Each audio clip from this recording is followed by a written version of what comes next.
Magandang buhay mga kachaupan. It's me again, Bernard De Sola Galieto, and welcome to my vlog.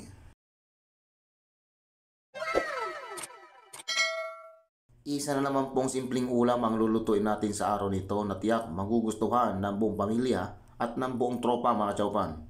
Ito ay ang halo-halong gulay na ala chop suey. Ito ang mga sangkap mga kachaupan, dalawang balot na gulay.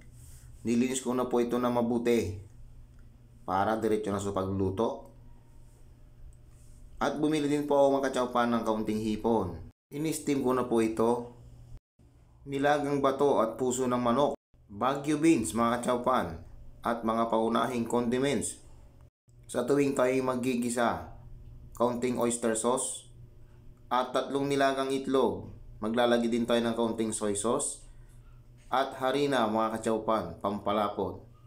Kompleto na po mga kachaupan ang ating sangkap sa paggigisa at sa pagluluto. Kaya simulan natin painitin ang ating kawali at mantika. Hintay lang po natin yung uminit mga kachaupan. Bagigisa ang sibuyas, ang bawang. Tustahin lang natin yan maigi mga kachaupan hanggang sa maging golden brown ang kanyang kulay. Bagigisa ang bato at puso ng manok. Gisahin din natin ito mabuti mga kachaupan ng medyo tusta ng kaunti para iwas lansa. Ganyan lang. Halu-haluin lang natin ang bagya mga kachaupan. Katapos isunod natin ang sayote at carrots kasi ito ay medyo matigas kaya inuna ko ito mga kachaupan. Hinalo-halo ko lang yung mga kachaupan ng ganyan. Tatakpan natin ito mga kachaupan na masiguro mga 1 minuto para magisa. Yan kachaupan ang naging resulta. Nagkasabaw mga kachaupan kaya ibubuhos na natin ang harina bilang pampalapot at hahalo-haloy lang natin ito ng kaunti para hindi dumikit sa kawali. Ganyan lang mga kachaupan. Halo lang ng halo hanggang sa mamix lahat ng kanyang flavor.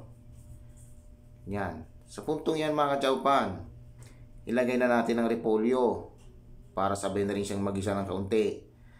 Sa ganyang sistema mga kachaupan, napakaganda kung half cook lang pagkakaluto ng ating ala chop suey na luto. Napakapangit naman pag sobrang labsak. Parang hindi na maganda sa ating panlasa.